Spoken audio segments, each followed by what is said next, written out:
Hi, good morning everyone. Once again, this is Coach Sam and ang atin pong episode this morning is marami pong nagtanong kung paano po natin i-install yung expert advisor sa atin pong mga laptop.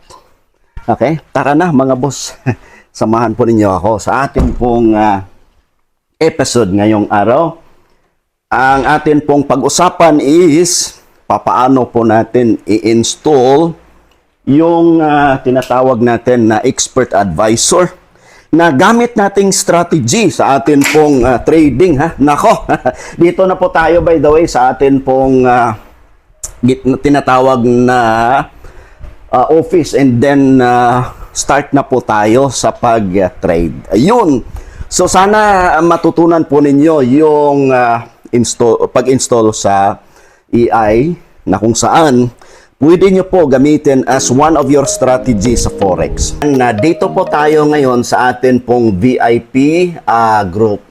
And then kung nakita nyo mga boss, meron po tayong expert advisor na atin pong na-forward dito.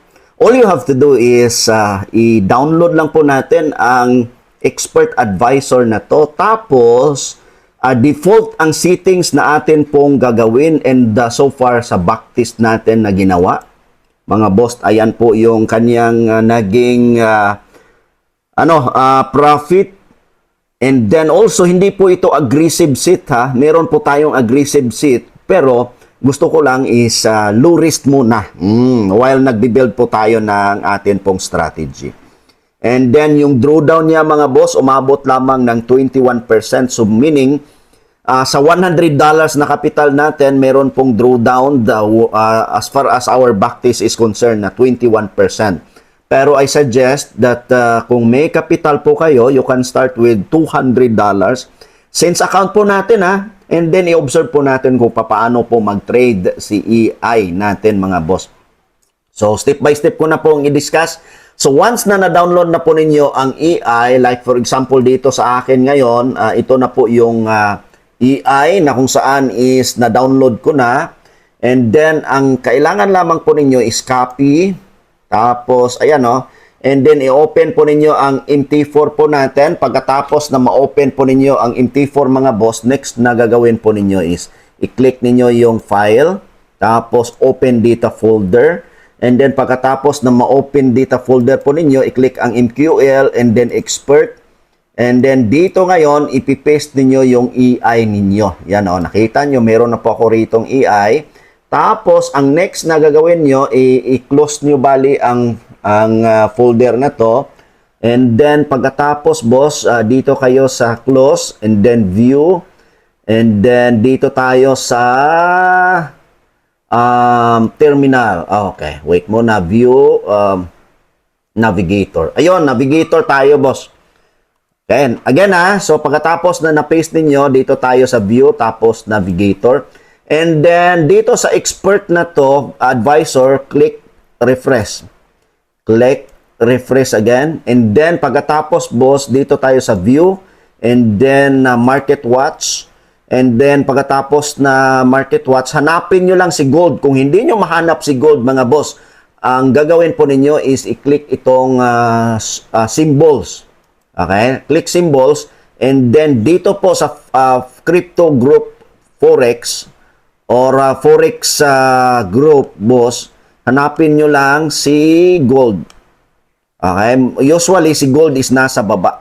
Nasa baba. Tapos dapat naka-yellow po yan. Okay, double click lang po ninyo. For example, hindi po yan naka-yellow. Kunyari, hindi po naka-yellow si gold o double click nyo lang. And then pagkatapos na naka-yellow, mag-appear na po dito yan and then all you have to do is open chart window. Pagkatapos na naka-open na chart window kayo, click lang po ninyo ang right click sa mouse ninyo tapos template. And then kung ano po ang template na available dito boss, click nyo lang and then pagkatapos na ma-click nyo boss, ang next na gagawin po ninyo is close. Tapos after na ma-close, itong AI na to, i-drag nyo lang, boss. Okay? I-drag nyo lang sa chart. Pagkatapos na mag-drag, mag-open po ng panibago. Meron pong about, merong common. Okay? I-click lang po ninyo ang common, boss, and then kailangan naka-allow live trading po yan, and then allow DLL import, and then allow import external. Ayan. And then itong mga naka-check, dapat naka-check po yan. Okay? Ayan ha, dapat naka-check po ito ha. And after, okay, ang inputs natin, boss, ano lang, i-reset mo lang. Reset means default. Tapos, i-double check natin, starting lot size niya, 0.10. Pero pwede nyo po ito i-ano ha, i-change ng 0.02. Depende po sa inyong risk na gagawin, boss. Ha? Tapos, dito ngayon, itong false na nakalagay, use RSI filter, i-open lang po natin ng true. Okay? Tapos, ito din na partial trading, boss, i-true lang po natin. So, after na maklik niyo ng okay, and then yung auto trading, boss, dapat naka-on. And then after na naka-on, ilipat lang po ninyo sa M15. And then all good na. Once na mag-smile po yung AI po ninyo dito, boss, meaning active na po yan.